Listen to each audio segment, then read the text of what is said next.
l'actualité, Europe 1 reste mobilisé pour vous informer. Sébastien Krebs. Et c'est l'heure de retrouver à 8h15 Didier François pour son coup d'œil à l'international. Sébastien. Bonjour Didier François. Bonjour Sébastien. C'est peut-être l'incident diplomatique le plus surréaliste de ces dernières années. Excusez-moi. Ça vous fait beaucoup rire. Donald C'est que Trump. c'est surréaliste justement.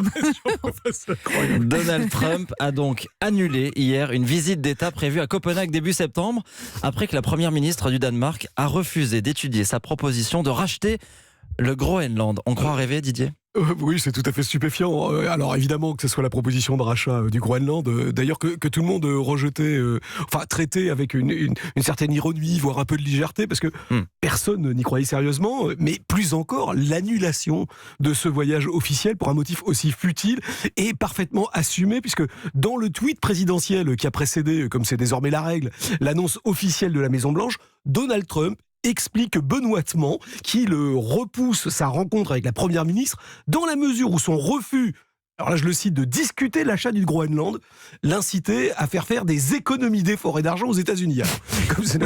Comme si cette hypothétique transaction qui n'avait jamais été mise sur la table des négociations auparavant était subitement devenue le seul et unique sujet digne d'intérêt dans les relations entre deux alliés membres de l'OTAN.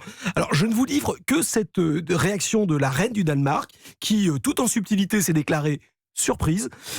Et à l'évidence, elle ne l'était pas moins que l'ambassadrice des États-Unis à Copenhague, qui, quelques minutes seulement avant que ne tombe le couperet de la Maison-Blanche, annonçait sur son propre compte Twitter, ici, tout est prêt pour recevoir le président des États-Unis. C'est ultra bien coordonné. Alors qu'il n'y a pas à dire.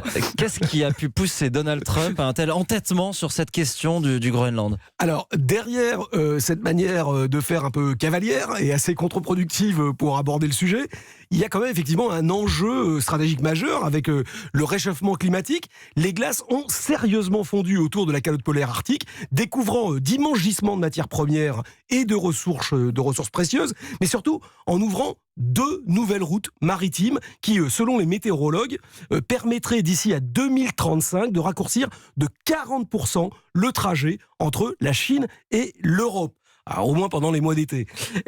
Et à ce stade, les États-Unis contrôlent ce fameux passage du Nord-Ouest qui court le long de l'Alaska puis du Canada, alors que la Russie, elle, a la main sur le passage du Nord-Est qui longe le territoire sibérien avant de déboucher sur le Groenland. Voilà, donc vous imaginez les enjeux. Moscou est d'ailleurs en train de mener en ce moment même des exercices militaires majeurs dans la région, les seconds en 2 ans, pour soutenir ses revendications à l'extension de sa zone économique d'exclusivité. 1 200 000 km², c'est pas rien. La Chine s'intéresse évidemment à ce nouveau terrain de jeu de toutes les puissances mondiales et elle avait ouvert dès 2004 une station de recherche sur une île norvégienne qui s'appelle Ny-Ålesund. Et la France, aux vieilles traditions d'expédition arctique, n'est pas en reste puisqu'un bâtiment de la Marine nationale a réalisé l'année passée le premier trajet de 104 jours, 6 000 km, dans ce fameux passage du Nord-Est. Donc l'intérêt de Donald Trump pour le Groenland, alors qu'il dépeint comme une transaction stratégiquement intéressante, et donc assez rationnelle, ce qu'il est beaucoup moins, c'est son approche purement immobilière de l'affaire, au mépris de tous les usages diplomatiques.